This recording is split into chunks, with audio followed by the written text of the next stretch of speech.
How's it going, everyone? This is Nothing XS, aka Esaka. We're going to be talking about the top tier pitchers in this game. Uh, as you can see, I've already put here a little bit of a list of which of the pitchers are pretty good. We're not going to be covering every pitcher right now. We're only going to be covering the first four tiers. Really just the first three tiers, because Simon could be said to just be S, but I think Simon's the best pitcher in the game, and we're going to talk about this. So, let's get started. First off, we've got Simon. Simon has a mechanic by which when you throw a pitch, if you see that he flashed right there, it means that he played like this little mini game where the circle goes bigger and smaller and bigger and smaller. Despite having really bad contact as a contact control or a base stat, he is otherwise extremely strong, right? He has two extremely good pitches in the Simon Sweeper, a pitch that moves, if you look at the reticle, diagonally, right? It's a hard diagonal line, which is one of the harder things to track in this game. It has a very sharp diagonal line, right? As you can see, to try to track it, it's kind of obnoxious. And it's kind of tricky as to where it's going to land. Paired with Matthew, it accelerates near the end, and it moves very trickily if thrown in the exact spot. And on top of that, he also has a screwball, which, if you notice, does this thing where it like climbs in and then drops almost straight down and twists a little at the end. So it's like hard to know where exactly the screwball is going to end. The screwball has maybe a little too movement, right? The further to the left he throws, it'll hook to the left, and the further to the right he throws, it just drops straight down. Very tricky pitcher with maybe two of the best pitches in the game. Obviously, he also has a four-seamer and a changeup. Changeup is kind of naughty, but it's not that good. And then his four-seamer just takes advantage of the fact that he is one of the pitchers with the highest velocity in the game. He is tied with the highest velocity base, actually, as a base stat. That makes Simon really powerful. It's really obnoxious to try to deal with him. He has, again, the two best pitches in the game are just very, very, very hard to deal with. I think Simon Sweeper is a insanely good pitch, and I think Screwball is an insane pitch. I don't know that there are many... I just don't know that there are many players only at near the top who can reliably deal with Simon. And I mean, yeah, I think he's the GOAT for a reason. He's the best pitcher in the game for a reason. And I think that if you have Simon and you can get him even at like level 11 or 12, he's already kind of a problem because of the way that his minigame works of the circle of the reticle expanding and contracting over and over again. And once you get really good at that, you're not going to miss the minigame almost ever. And that makes him also a top control pitcher, which is ludicrous. So, you know, do what you got to do. Next up, we have Josh. Josh, who is... I think, like, he does not initially seem like a great pitcher until you see how good the Josh curve is.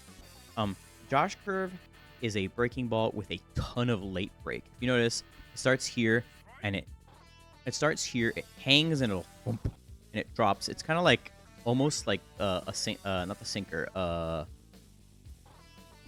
what's it called? Blah, blah, blah, blah, blah. The splitter that Shotaro throws, but it waits way longer to break, right? And when it breaks, it has a very sharp break. It's kind of hard to tell because the amount of the break is different at the top of the strike zone than it is at the bottom. Every pitch has that, right? But his is very dramatic because of how much movement the pitch has. And it's like hard to tell, like, yeah, okay, I hit it there. I feel like it's, well, you just hit it really easily. I also have a level 14 Kyle, right? So yeah, Josh Curve is like one of the better like plus pitches. Also, when he throws a breaking ball, his skill allows him to get a very fast four-seamer, which he can then use to dot the corners or to put it in sort of like somewhere in the bottom, where four-seamers are actually extremely hard to react if they're thrown to the bottom because they get a little bit of extra speed. Then we have the circle change. This one's going to be we have the circle change, which if you saw me talk about the screw, has that like hitching motion. It's just one of the better changeups. Circle changeup is like maybe one of the grossest pitches ever. It's not the same sort of movement as the Josh curve, but it does kind of have like that. It hangs in one spot and then it breaks late kind of thing. Anything where the break is late and you have to think about it is good. But the big tell obviously is that the ball does not line up with where the pitch reticle is going to wind up at first. So that's how you can differentiate them. So it is compatible. It's just that he also has a very good a plus four seamer. And you'll notice that a lot is that the best pitchers have like a funky pitch, right? Like his funky pitch is a slider. Slider is not a very good pitch, but every now and then you throw it just for like seasoning purposes, because it gets people to like put thoughts into their mental stack. And I'll explain that one day, because I think that there's a concept here that people don't understand when playing this game, because they're like, it's not that serious, it's not that deep. There's a lot of things going on in this game that people don't think about.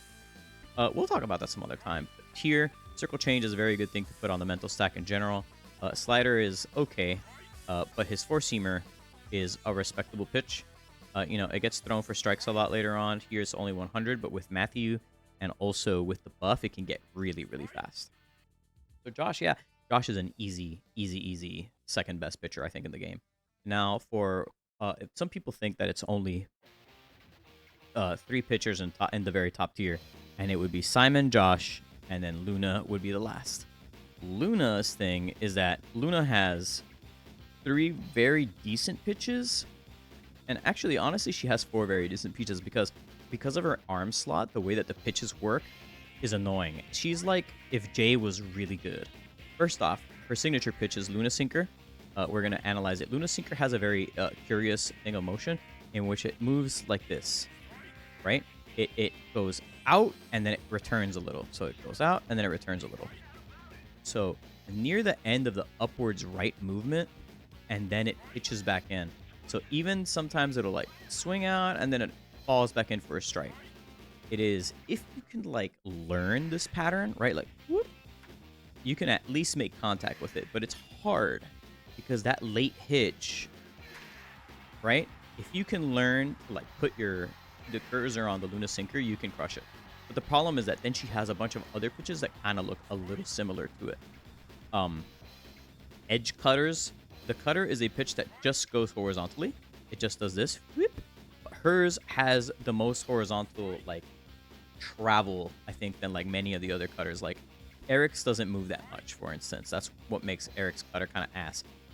But at the same time, it sort of tells you where you can put the bat to deal with it, right? And it's also fastball. So like, whoop, with it, you can like see how it's gonna move, and at the very least get your bat on it. But it is a little bit of a deceptive pitch. It's not like extremely bad. A lot of people kind of sleep on the cutter. People get afraid of throwing it. I think the cutter is a pretty strong pitch.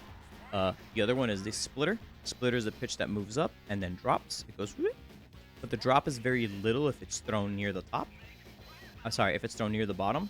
It has very little drop if it's thrown near the top. It'll just go up and then like kind of hang, right?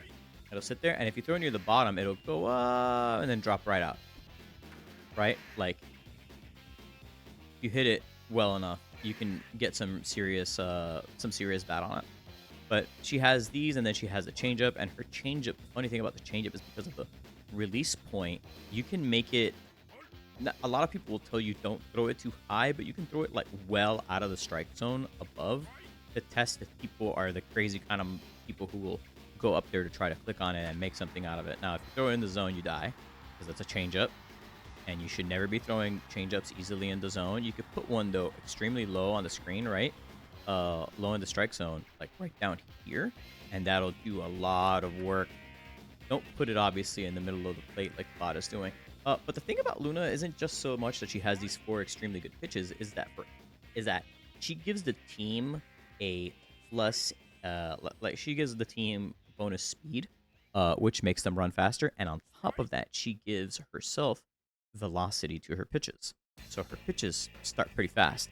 The thing is that the longer the game goes, that buff improves for everybody and herself.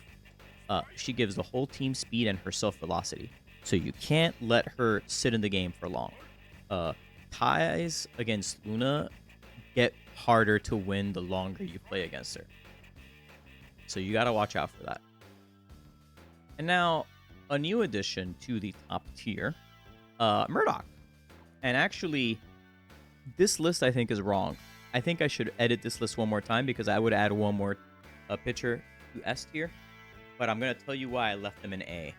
This is Murdoch. Murdoch has two extremely gormless pitches. He has the Murdoch two-seam, which is it has like sort of like that base splitter movement where it like does this.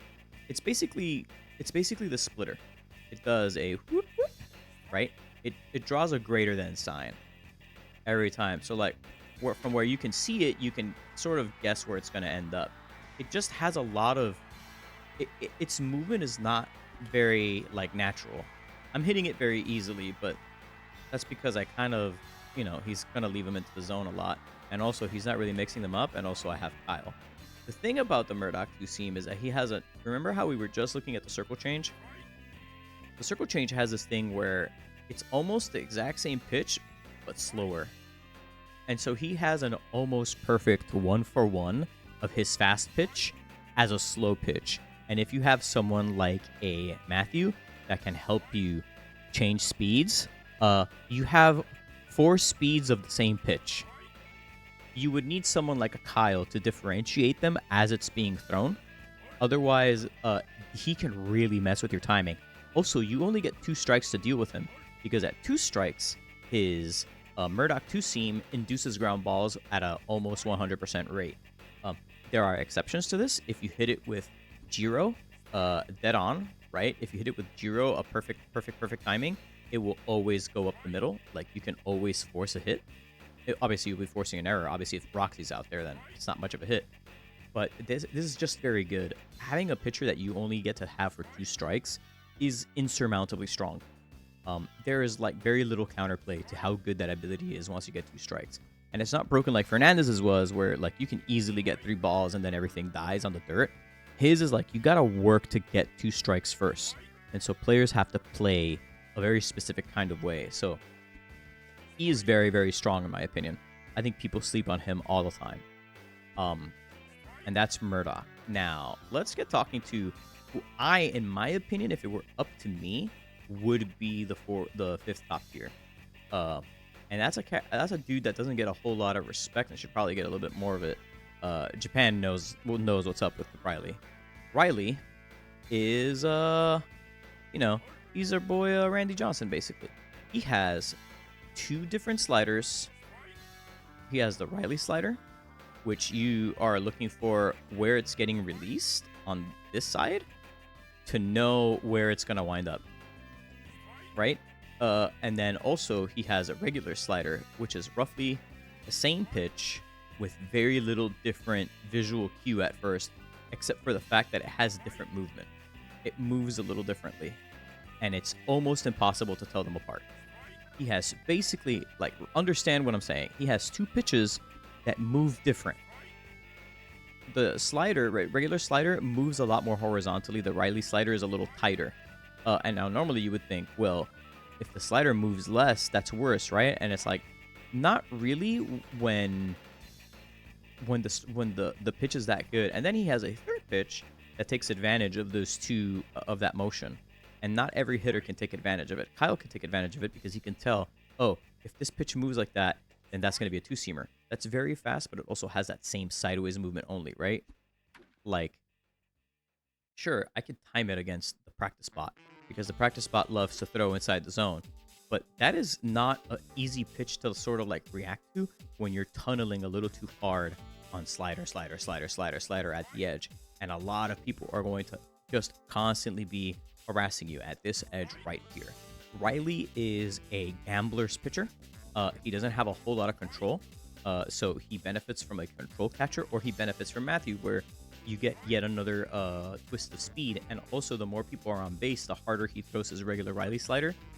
There's just a lot of messed up variety to what he can do to you. And you'll see a lot of people be like, oh, Riley's not that good, but then it's like the most complained about pitcher in like the Discord. Everyone hates playing against Riley. Like, people always feel like, damn, I beat Riley, but it felt like luck. And then you play one of the top Japanese Riley players, and you're like, he's unhittable. And so I think that there is a level to Riley that we don't understand yet, mostly as English speakers. where Riley is extremely good, and we could all be better with Riley if we listen to that. Also, he has a four-seam fastball that occasionally he can just throw for a dot. Occasionally, he can just like remind you that actually, if you're thinking too much about pitches spawning here, he's gonna put one like up here, right? He could just make you tunnel on pitches that start on the reticle over here. So you're going like this, kind of like cheating, and then oh shit, you gotta go all the way up here. Very, very, very good pitcher. I think Riley is undervalued at A, but I kind of have to put him there because he's missing like the fact. Next up, we're gonna go to definitely not Shohei Ohtani. My boy Shotaro. Shotaro is a funny man. Shotaro has an ability that the more strikes he throws, the faster his pitches get. Now, to accomplish this, he has the Shotaro sweeper, which is a pitch that you see has very little movement, right? It's just you see it and it goes, oh, it starts there and it moves a little bit, and you're thinking there's no way that pitch can be good. This is one of the most obnoxious pitches in the game because despite the reticle being left to right, that's not where the pitch is. So if you hit it too early, you'll notice it's higher on the bat. Right? Like, let me see if I can land an early hit against it. You'll notice it's higher on the bat because it doesn't start where it says it does. Now, I hit it perfect timing, so I managed to bloop it, but I need to like swing real bad. Hold on. Oh, it's actually way harder to like be bad at this game than it looks. This sucks. How can I need to mistime the swing? Hold on. I hit it wrong and I got a home run. My case is not being made right now. I feel like when Marco swings his finger to try to hit something and still gets it, I don't want that. I don't want that feeling. I'm feeding right now. Yo, my point, I'm keeping these mistakes in the video. I'm not cutting this. Y'all get to see me be terrible. Okay, never mind. Listen. This is ass. I'm trying to like hit it wrong on purpose and I'm hitting it dead on. Never mind. People will tell you when Shotaro throws the sweeper like up here and you hit it, sometimes the reticle, like the aftermath of where you hit it, is gonna say actually you hit it up here, and it doesn't make any fucking sense. And I'm swearing this video, I don't care, demonetize me, YouTube. You weren't even paying me money for my last video anyway. That sucks. Okay. Shotaro sweeper has some glitch going on, and also that little bit of micro movement that it has is cheaper than you think it is, because it lets him when it gets thrown into the corner, right? Like when it's like right here, it's gonna do this thing where it goes and it falls back in. And when he throws it this way, it like the reticle just starts, sits there, and then suddenly just goes off. It does the thing where it like sits there and it's like and it throws out. So it can be frustrating to remember how the sweeper moves every time. And also as his velocity increases every time he gets a strike, the timing is off every time. So you have to learn it. His other pitch that's really good is the splitter. Splitter is a fastball that suddenly drops. It like kind of hangs out for a bit and it goes. It looks at first like a changeup that's going too fast, and then the ass falls out, right? It is not a terribly hard pitch to hit, and also if you get to hit it right as it starts falling and you square it up pretty well, you beat the crap out of it. It is maybe one of the easiest pitches to beat the absolute living crap out of. As a result, that was a ground rule bubble. I'm kind of proud of that. Right? If you can get to a sinker, to a splitter at the right time, you can do a lot of damage to it. And that's a thing that people should learn. You should learn how to hit splitters. Go into training and learn how to hit splitters. That will improve your game a lot, because splitter is a very late movement pitch. You need to be able to identify it by the way it slowly moves down, and then you know that the trick is to just tap it right before. Now, he complements these pitches with a four-seamer. Obviously, four-seam is always good as a surprise pitch. You just kind of like chuck it. And as long as you do it at a good time and against somebody not Kyle, you can, you can kind of like do work with it. Against people not named Kyle and against anything other than the practice dummy, you'd have more luck. Now, changeup. His changeup's funny because, like I mentioned this with somebody else earlier, changeups that do this thing where it kind of like goes down, they're not that hard to time because you just got to look at the reticle compared to where the pitch is, and you can do work with it. But you'll notice that if you do that too much, you're late to the pitch. And so if you try to compensate by doing it too early, you'll whiff like just right there, right? Like actually not the easiest. Obviously, people with a lot more experience are going to be like, wow, I can't believe you sucked on camera on purpose. But just practice a little bit, warm up before you play, and you'll see that you can hit change-ups pretty easily like that. Shotaro is not a terribly... Shotaro's thing is that Shotaro can sort of live by nibbling at the edge of the strike zone with pitches that are very good at doing that, and then sort of like wake you up by throwing a single fastball to be like, yo, are you there? And I think he gets away with that a lot, but I don't think he's like top dog. A lot of people love him for a lot of reasons. Now, I have hot takes about Fernandez. A lot of people are going to disagree with my hot takes on Fernandez. I think Fernandez is kind of bad. I think Fernandez has maybe the 3 easiest to read pitches. He has curve, which follows a very simple trajectory. If you see the curve start at a certain height, right, then the pitch is almost always going to end at that height unless it's low. But if it's high, it's going to wind up. The circle change has a different problem, which is that it does this straight line down and then falls. Oh, I was talking too much trash. It does this straight line down and then it falls. It's going to be a four-seam fastball. It's out. So it'll do this, and then it'll drop, right? And then as long as you're at where it stops, you just get right under the pitch and you just clobber it. So I'm going to show you what that means. So the circle change always does straight line and then down, right? That's always what the circle changeup does. It always a straight line and then down. So you see it. If you see it in certain places, I just finished talking about that. I was trying to explain something else. There you go. So if you see the pitch, right? I'm gonna switch hitters just so that I can get a thing again, and because my mouse shows up on screen. So if you see the pitch wind up, you'll notice that there's this roof, right? If you see the pitch start, the center of the pitch is a little bit above the roof, it's not going to fall in. And if you see it on the roof or below, it's going to fall into the strike zone. That's all you need to know. If it starts anywhere between the mound and second base, it's going to fall out. If it starts above the mound, it's going to probably like nip at the edges. But if it's above the mound, it's going to fall in for a strike. Not above the mound, above the second base, it's going to fall in for a strike, right? It'll do the and it'll fall. That's the trick to circle changeup that a lot of people seem to suck at for some reason, but that's how his pitches work. And then the curve always starts, if it starts up here and it starts above or touching the roof too much, it's going to fall out for a ball. And if it starts at the window or like right under, like in the middle of this roof, right, it's going to fall probably near the top of the strike zone. Anywhere else, you just follow it with your mouse. Just follow it with your mouse. If the peak is like before, like on this window line, like on this line right here, then you know it's probably not going to fall in for a strike. But if it's anywhere slightly to the right of that, it's probably going to touch the edge for a strike. That's all you need to know about the curve.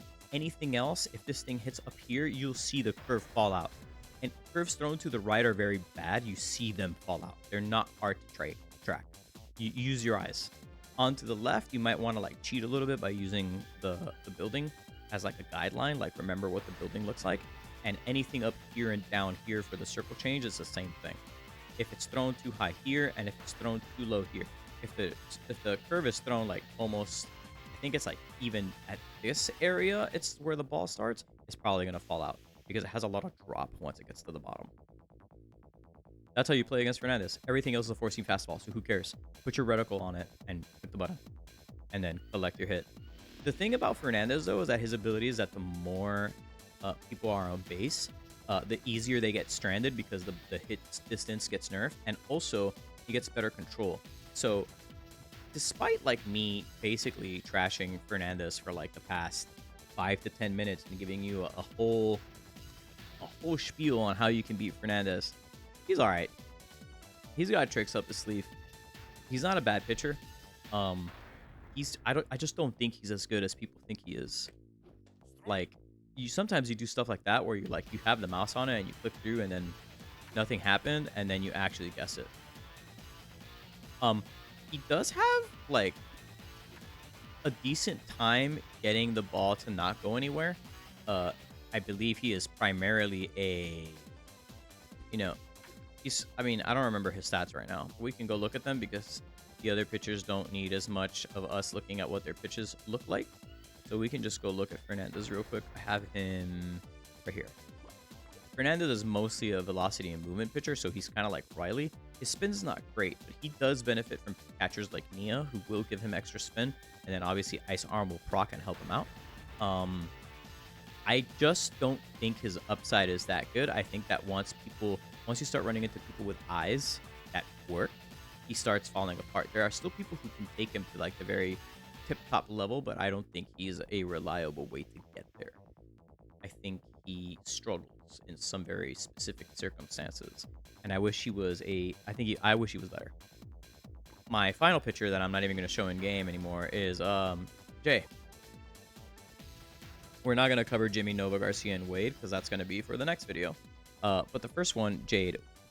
Jay has high control, high spin, and he has a two-seamer changeup and fork. His two-seamer is a pitch that moves across the kind of like it moves a lot like Luna Cutter, and also it's thrown from the slot that makes it move a lot like Luna Cutter because he has an underhanded pitch. So it'll move very slightly. His changeup has that same thing as Luna, where it like slowly climbs up into the strike zone, and it's very hard to tell if it's going to make it. And then his fork has, while it is very much up and down, again, because it's an underhanded pitch, it has like a bob motion, and it's very kind of hard to like exactly figure out. Also, you can't really steal against Jay because you auto pick off unless you're Antonio, who can kind of do whatever he wants as long as he got a hit to get on base. So it's kind of funny. I think Jay is extremely good. I think Jay is better than people give him credit for. I think he is a frustrating pitcher to face. I think good Jays are some of the most annoying people to play in this game, and I don't think that's just because of my inexperience. I will give one more pitcher a shout out. My boy Jimmy has legendary tier stats. He has the same stats as a legendary pitcher of his equivalent level would have.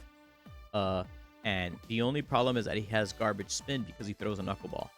If Jimmy did not tell the opponent when he was throwing a knuckleball every time he threw a knuckleball, he would be maybe one of the best pitchers in the game.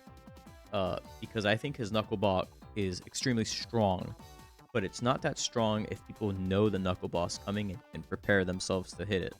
Obviously, it's a very slow pitch, so people would have to recognize that it's being thrown, but it's a much better pitch when you don't know it's coming, and because of the way that his ability builds. But for some reason, they added a proc animation, and I don't think you should have a proc animation.